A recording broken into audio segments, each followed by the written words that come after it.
दोस्तों आज की वीडियो में आप सभी का स्वागत है। हाइपोथेसिस टेस्टिंग करने के लिए हमने अब तक दो टेस्ट पढ़ी थी। पहली हमने टेस्ट पढ़ी थी एप टेस्ट, बहुत आसान वे से मैंने आपको सिखाया था F test number of problem के साथ।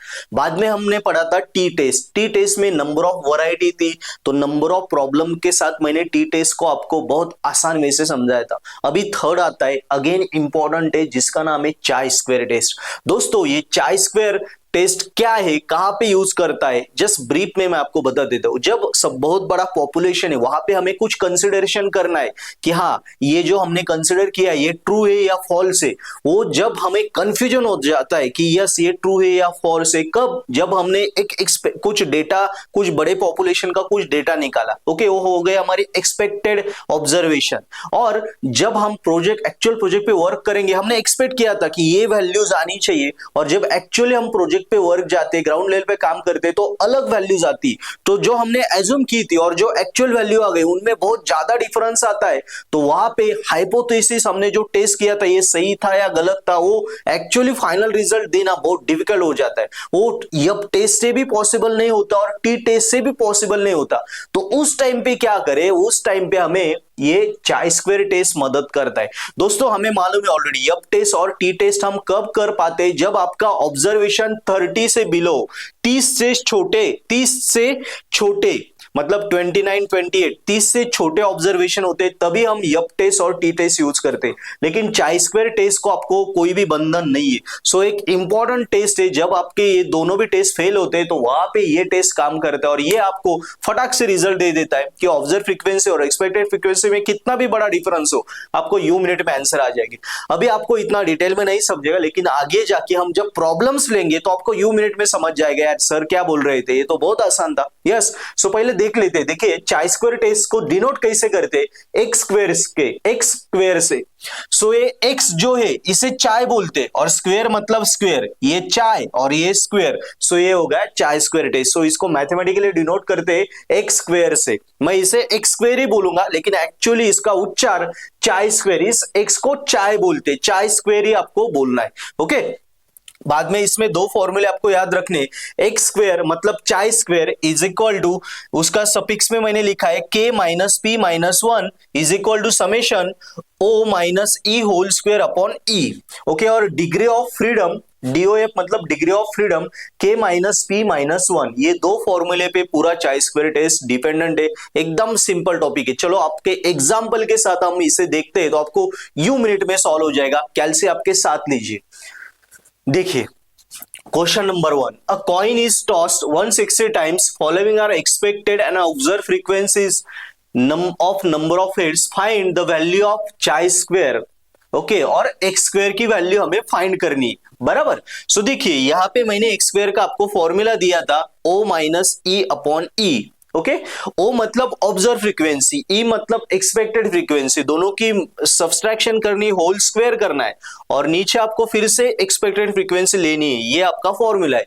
सो यहाँ पे आपको डायरेक्ट वैल्यू दी, ये तो काउंट है, काउंट को आपको छोड़ देना है। देखिए प्रॉब्लम किस प्रकार सॉल्व किया जाता है, जो काउंट होगा उसे हम छोड़ देंगे, काउंट को छोड़ देंगे। अभी एक्सपेक्टेड फ्रीक्वेंसीज मतलब E1, E2, E3, E4, E5 ये वैल्यू दी, और observe frequency O1, O2, O3, O4, O5 ये भी value the.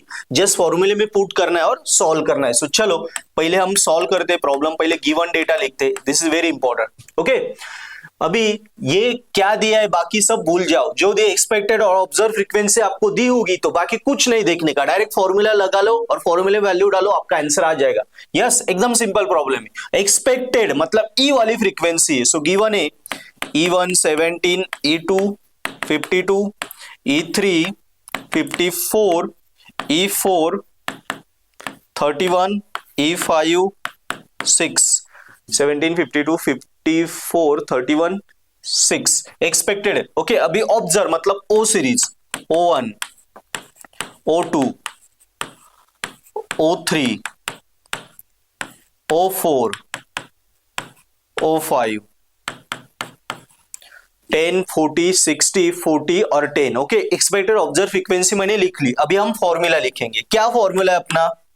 Formula X square k minus P minus 1, okay, is equal to summation O I I मतलब number of values हम repeat कर सकते, E I whole square upon E I, ये अपना regular formula.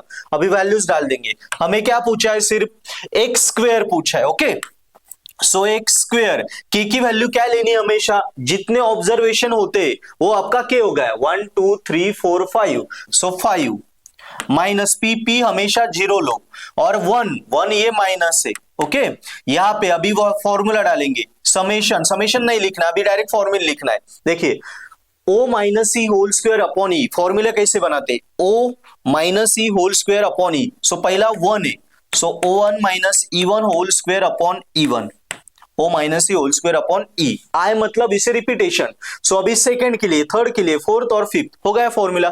So next क्या आएगा, O2 minus E2 whole square upon E2 plus O3 minus E3 whole square upon E3 plus O4 minus E4 whole square upon E4 plus O5 minus E5 whole square upon E5। बराबर, देखिए formula कैसे लिखना है, इतना simple problem है।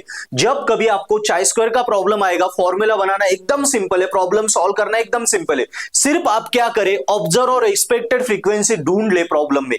यदि problem में आपको ऑब्जर्व और एक्सपेक्टेड फ्रीक्वेंसी मिल गई, बाद में फॉर्मूला डालो, फॉर्मूले में जस्ट ये एक्सटेंड करते जाने का। यहां पे सपोज मेरे 8 तक फ्रीक्वेंसी होती, तो O8 minus E8 whole square upon E8, वहां तक मैं इसे एक्सटेंड करता।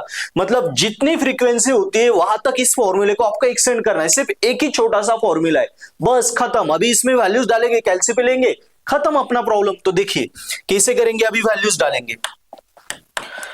चलो ये क्या बन गया, x square 5 minus 1 4 is equal to, values डालो, O1 क्या अपना 10 माइनस 10 माइनस E1 क्या है 17 whole square upon E1 17 plus O2 क्या अपना, O2 है अपना 40 minus 52 whole square upon 52 plus 60 minus 54 60 minus 54 whole square upon 54 plus 40 minus O4 क्या है 40 minus 31 whole square upon 31 plus 10 minus 6 whole square upon 6। चलो एक बार चेक कर लेते, 10 minus 17 whole square upon 17, 40 minus 52 upon 52, 60 minus 54 whole square upon 54, 40 minus 31 whole square upon 31, 10 minus 6। Yes, values मैंने डाल दी, बस इसे कैलसी में कैलकुलेट करो, आपका आंसर आ गया है। सो चलो कैलसी में डालता हूं मैं, 10 minus 17 whole square upon 17 plus 40 minus 52 whole square upon 52 plus 60 minus 54 whole square upon 54, अभी प्लस फिर से 40 माइनस 31 होल स्क्वायर अपॉन 31, यहां तक ही कैल्सी में बैठ रहा है, तो इज इक्वल टू किया प्लस लास्ट में अभी लेता हूं 10 माइनस 6 होल स्क्वायर अपॉन 6, इसे इक्वल टू कर लिया मैंने, आ गया 11.59। Let me check the answer, 11.59 correct है, 11.59, this is our answer. Yes, so आपका फाइनल आंसर मिल गया 11.59, this is your final answer. So इसे फाइनली मैं लिखूंगा इस प्रकार, therefore x4 square 11.59, this is my answer. Over. इतना आसान होता है चाई स्क्वायर का प्रॉब्लम। देखिए क्या करना है, चाई स्क्वायर के प्रॉब्लम होते हैं तो जो ऑब्जर्व फ्रीक्वेंसी और एक्सपेक्टेड फ्रीक्वेंसी पहले आप ढूंढ लो। ओके, एक्सपेक्टेड को आप E1 E2 E3 E series देंगे और एक्सपेक्टेड को O1 O2 O3 O series देंगे, जितने हो गए उतने लिख लो। बाद में फॉर्मूले में जस्ट फॉर्मूला एक्सटेंड करते जाना है। के की वैल्यू मतलब क्या, जितनी वैल्यूज है उतनी, P0 -1 इसे सॉल्व करो, ये आ गया बराबर। ये कैसे करना है, O1 - E1 whole square upon E1, इस प्रकार E को एक्सटेंड करते जाओ, वैल्यूज पुट करो, कैलसी पे सॉल्व करो, खत्म। इस प्रकार चाई स्क्वायर के सभी प्रॉब्लम होते हैं, कभी कभी टेबल में होते और कभी कभी आपको फंसाने के लिए टेबल के अलावा डायरेक्ट फ्रीक्वेंसी दी होती। तो ये प्रॉब्लम क्लियर हो गया आपका, यस इसमें पूरे मार्क कंफर्म है, गारंटी आ रही है। चलो अभी मैं कुछ अलग प्रॉब्लम सिखाता हूं जो बिना टेबल वाले। चलो यहाँ पे देखिए, ये आप होमवर्क करें ये दोनों भी, yes in an experiment P breeding observe frequency. देखिए यार टेबल नहीं दिया है लेकिन वही दिया है, सिर्फ इनडायरेक्टली दिया है। क्या दिया आपको, गिवन डेटा में लिखता हूं, गिवन क्या दिया आपको, O1 222, O2 120 and O3 32, O4 150, 222 120 32 150। Okay, expected frequency E1 है 323, E2 81, E3 81, E4 40। देखिए अभी क्या सब फ्रीक्वेंसी मिल गई, ये मिल गया, जस्ट फॉर्मूला डालो, यहां 5 थे तो 5 तक गया, अभी 4 ही फ्रीक्वेंसी, तो फॉर्मूला कहां तक आएगा, O4 तक। इतना ही, सिर्फ ये नहीं आएगा, सिर्फ इतना ही फॉर्मूला आएगा, वैल्यू डालो, आपका आंसर आ गया। क्लियर, यहाँ पे टेबल दिया था वहां पे नहीं दिया था, इतना ही डिफरेंस है। सेम वे से सॉल्व करो। ओके, फॉर्मूला डालेंगे, वैल्यू डालेंगे, आपका आंसर आएगा 382.502। ये आपका चाई स्क्वायर का आंसर आ जाएगा। ओके, सो फाइनल आंसर आ जाएगा आपका x3 square is equal to 382.502। Similarly ये सेम क्वेश्चन है, observe frequencies O1 O2 O3 दी आपको, O1 गिवन डेटा, देखिए O1 O2 O3 पहले दी 5 10 15। ओके, और expect E1 E2 E3 expected frequency each equal to, each मतलब हर वैल्यू, E1 10, E2 10, E3 10, हर वैल्यू 10 ही दी है आपको। समझ आया डिफरेंस? अब तो इस प्रॉब्लम में एक्सपेक्टेड ऑब्जर्व अलग थी, पहले प्रॉब्लम में एक्सपेक्टेड ऑब्जर्व अलग थी, लेकिन इस प्रॉब्लम में एक्सपेक्टेड और ऑब्जर्व अलग है, लेकिन एक्सपेक्टेड ईच वैल्यू सेम, मतलब एक्सपेक्टेड हर वैल्यू 10 ही है। तो आपका आंसर आएगा फाइनली, सेम वे से सॉल्व करो, x2 स्क्वायर 5, ये आपका आंसर आएगा। जस्ट अभी अपना फॉर्मूला कहां तक जाएगा, 3 तक, 1 2 3 इतना ही फॉर्मूला लेना है, गिवन वैल्यूज डालनी है और सॉल्व करना है, प्रॉब्लम नंबर 1 की तरह आपका आंसर आ जाएगा। सिंपल है, एकदम सिंपल है, चाई square distribution full mark confirm. Yes, अभी ये अलग टाइप के प्रॉब्लम यहां पे हम देखते हैं। ओके, जहां पे हमें चाई स्क्वायर की वैल्यू टेस्ट करनी है, टेस्ट, तो इस टाइप के प्रॉब्लम हम देखेंगे। इससे पहले हमने जो भी प्रॉब्लम देखे, यहां पे हमें टेस्टिंग नहीं करना था, जस्ट हमें चाई स्क्वायर की वैल्यू निकालनी, तो वैल्यू निकालनी थी। तो ये सिंपल प्रॉब्लम थे जहां पे सिर्फ आपको वैल्यू दी थी ई और ई ओ की, जो फॉर्मूले में डालो और चाई स्क्वायर की वैल्यू निकालो। इस टाइप के प्रॉब्लम हमने अब तक देखे। अभी हम हाइपोथेसिस टेस्ट करने के प्रॉब्लम देखेंगे। दोस्तों, अब तक हमने जो भी प्रॉब्लम देखे वहां पे आपको ऑब्जर्व फ्रीक्वेंसी और एक्सपेक्टेड फ्रीक्वेंसी दोनों भी क्वेश्चन में ही गिवन थी, हमें सिर्फ चाई स्क्वायर डिस्ट्रीब्यूशन फाइंड करना था। लेकिन अब जो प्रॉब्लम देखेंगे यहां पे ये यूनिफॉर्मनेस टेस्टिंग के प्रॉब्लम है। चाई स्क्वायर डिस्ट्रीब्यूशन में ये प्रॉब्लम आते हैं। अभी सेकंड वैरायटी आती है यूनिफॉर्मनेस टेस्टिंग की वैरायटी। इसमें क्या होता है, आपको जो फ्रीक्वेंसी दी होती है वो ऑब्जर्व फ्रीक्वेंसी दी होती है और एक्सपेक्टेड फ्रीक्वेंसी हमें फाइंड करनी होती है। एक्सपेक्टेड फ्रीक्वेंसी फाइंड करने के बाद आपको यूनिफॉर्मनेस टेस्ट करना पड़ता है। याद रखिए, पहले टाइप में आपको ऑब्जर्व और एक्सपेक्टेड दोनों फ्रीक्वेंसी दी थी, आपको सिर्फ चाई स्क्वायर निकालना था। अभी क्या होगा, आपको सिर्फ ऑब्जर्व फ्रीक्वेंसी दी होगी, एक्सपेक्टेड फ्रीक्वेंसी हमें कैलकुलेट करके वो फाइंड करनी होगी। एक्सपेक्टेड फ्रीक्वेंसी फाइंड करने के बाद यूनिफॉर्मनेस टेस्ट करना है, यूनिफॉर्मनेस टेस्ट करना है। सो टेस्टिंग के प्रॉब्लम स्टार्ट हो गए। ओके, सो चलो प्रॉब्लम के साथ हम स्टार्ट करते हैं। एकदम सिंपल वे से मैं सिखाऊंगा, समझ लीजिए और नंबर ऑफ प्रॉब्लम सॉल्व करें। आपको क्वेश्चन पेपर में से ये भी मार्क आपके पूरे कंफर्म कर देते, एकदम इजी। चलो स्टार्ट करते, डरिए मत। क्वेश्चन है, nationalised bank utilises 4 teller window to render the fast service to the customers on a particular day. 800 customers were observed. They were given a service at different window as follows. Given chi square 0.05, 3, 7.815 test whether the customer uniformly distributed, और window 1 2 3 4 पे expected customer दिए 150 252 170 और 230। देखिए दोस्तों, ये question क्या है, एक बैंक में एक दिन 4 विंडोज है, ओके। और पहले विंडो में 150 कस्टमर आए, दूसरे में 250 आए, तीसरे में 170 आए, फोर्थ विंडो में 230 आए। तो कस्टमर एक दिन में टोटल 800 कस्टमर आ गए। तो टोटल कस्टमर यूनिफॉर्मली डिस्ट्रीब्यूटेड है या नहीं, ये हमें टेस्ट करना है। Test whether the customer uniformly distributed है या नहीं, ओके। और ये चाय स्क्वायर की वैल्यू दी, गिवन वैल्यू, इसके साथ हमारी कैलकुलेटेड वैल्यू कंपेयर करनी पड़ेगी। सो ये कैसे करते हम देखते। देखिए पहले क्या करेंगे हम, हमेशा प्रॉब्लम के स्टार्टिंग में आपको हाइपोथेसिस कंसीडर करना है। हाइपोथेसिस क्या कंसीडर करेंगे, H0। H0 का हमेशा क्या कंसीडर करेंगे, यहाँ पे जो पूछा होगा उसका उल्टा कंसीडर करेंगे। यहाँ पे पूछा है कि कस्टमर यूनिफॉर्मली डिस्ट्रीब्यूटेड है या नहीं, टेस्ट करो। तो हम हमेशा प्रॉब्लम के स्टार्टिंग में, चाय स्क्वायर के प्रॉब्लम के स्टार्टिंग में H0 को उल्टा कंसीडर करेंगे, मतलब customers are not uniformly distributed, इस प्रकार हम कंसीडर करेंगे। सो चलो स्टार्ट करते हैं सॉल्यूशन।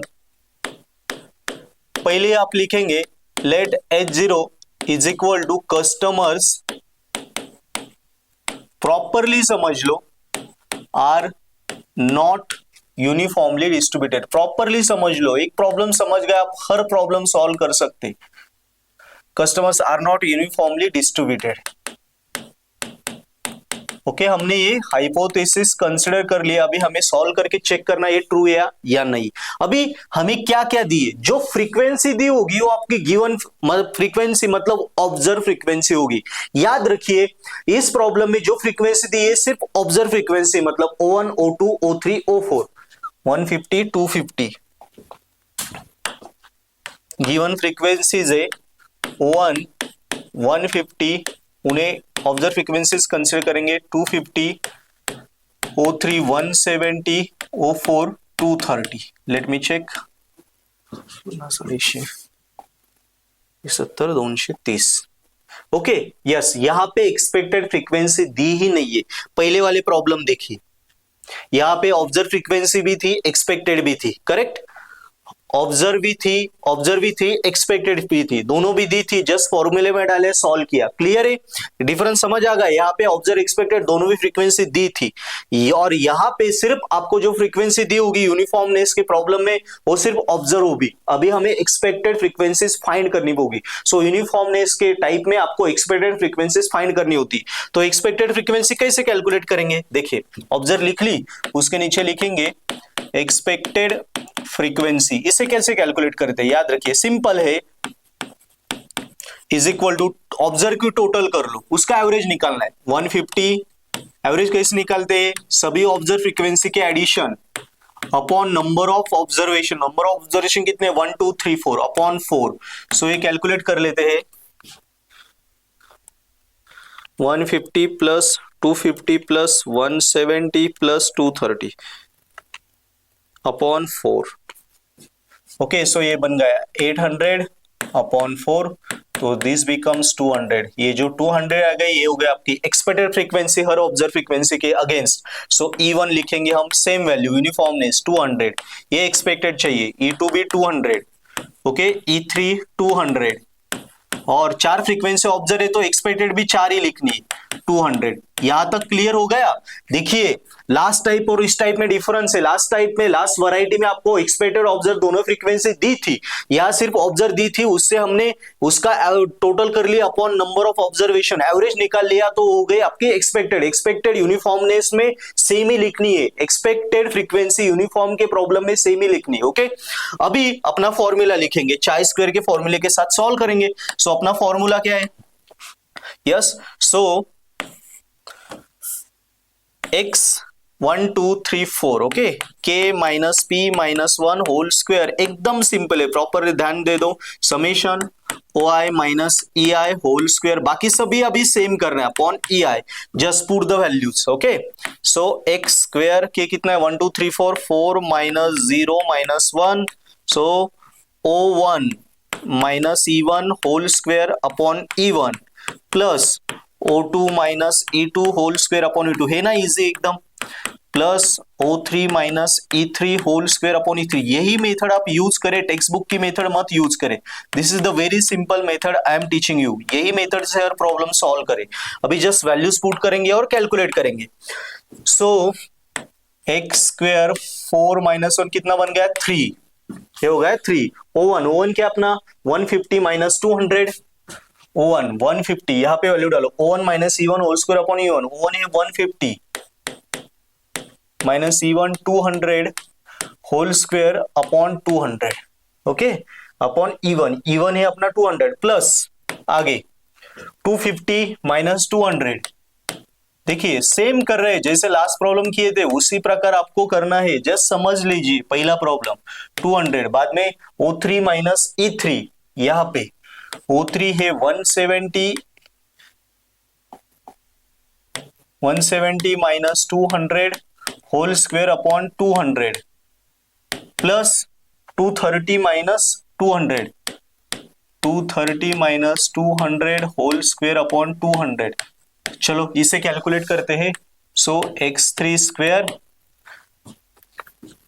कैल्सियम में डालो 150 minus 200 whole square upon 200 plus अपने डायरेक्ट भी किया तो भी चलेगा 250 माइनस 200 कितना हो गया 50 स्क्वायर, ओके, अपॉन 200 डायरेक्ट किया तो भी चलेगा, फटाफट आएगा उल्टा।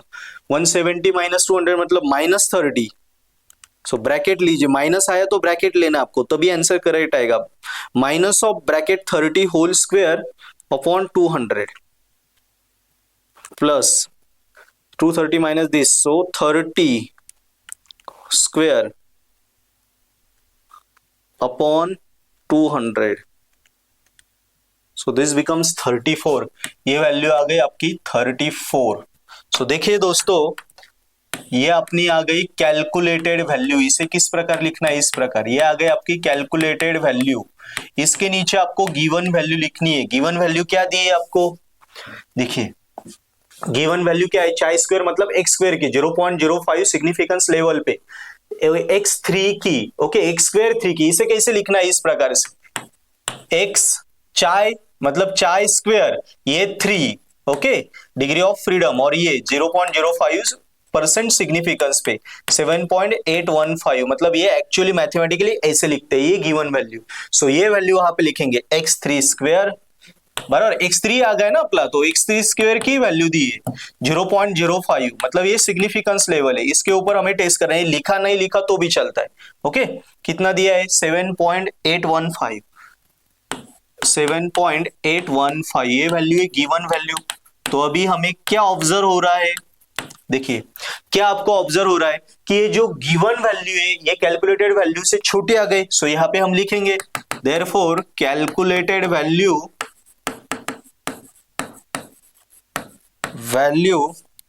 is greater than given value, therefore हमें लिखना है therefore h0 is calculated value यदि गिवन वैल्यू से ग्रेटर आती है तो h0 इज रिजेक्टेड, ऐसे आपको लिखना है। जब कैलकुलेटेड वैल्यू आपकी गिवन वैल्यू से बड़ी आएगी तो आपको h0 को रिजेक्ट करना है, और कैलकुलेटेड वैल्यू गिवन वैल्यू से छोटी आएगी तो आपको h0 को एक्सेप्ट करना होगा, ओके, याद रखिए। सो h0 is accepted and therefore हम क्या लिखेंगे, जो हमने एजम्पशन किया था वो ट्रू हो गया, इसलिए उसे h0 रिजेक्ट होता है। जो हमने एजम्पशन किया था वो ट्रू होगा और उसको एज इट इज लिखना है। देयरफॉर आपका आंसर आ गया कस्टमर्स, इसे मैं और डिटेल में समझाता हूं, customers are not uniformly distributed. Customer हर विंडो पे यूनिफॉर्मली डिस्ट्रीब्यूटेड नहीं है, ये आपका आंसर आ गया। देखिए फिर से एक बार प्रॉब्लम मैं बता दूं आपको। यस, यहाँ पे ध्यान दीजिए, हमने ये कैसे जो एजम किया था, एजम कैसे करते हैं हम, यहाँ पे जो पूछा है उसका उल्टा एजम करते हैं, बराबर। यहाँ पे पूछा है कि कस्टमर यूनिफॉर्मली डिस्ट्रीब्यूटेड है क्या, तो हम एजम हमेशा उल्टा लिखेंगे, customer are not uniformly distributed, उल्टा करेंगे।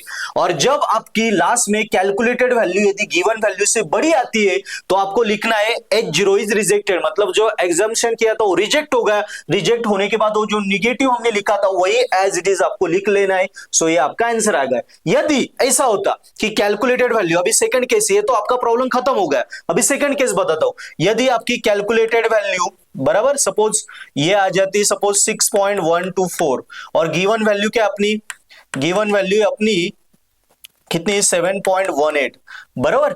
सो अभी देखिए calculated value is less than given value, यदि ऐसा होता तो हम क्या लिखते, देयरफॉर H0 इज एक्सेप्टेड, इसके उल्टा H0 इज एक्सेप्टेड ऐसे लिखते, समझ लीजिए।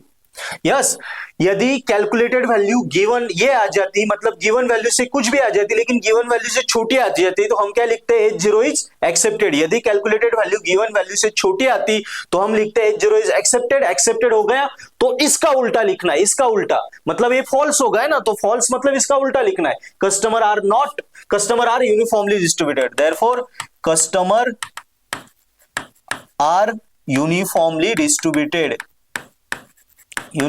डिस्ट्रीब्यूटेड, ये अपना आंसर आता। क्लियर होगा आपको? यस। सो ये कैसे लिखना है, जब आप यहां पे हमेशा यहां पे एजम्पशन क्या करेंगे, जो क्वेश्चन पूछा है उसका उल्टा हम एजम करेंगे, सॉल्व करेंगे। यदि कैलकुलेटेड वैल्यू हमारी गिवन वैल्यू से, जो गिवन वैल्यू हमेशा आपको क्वेश्चन में दी होती है, बराबर, ये दी होती है, इसके साथ कंपेयर करना पड़ता है।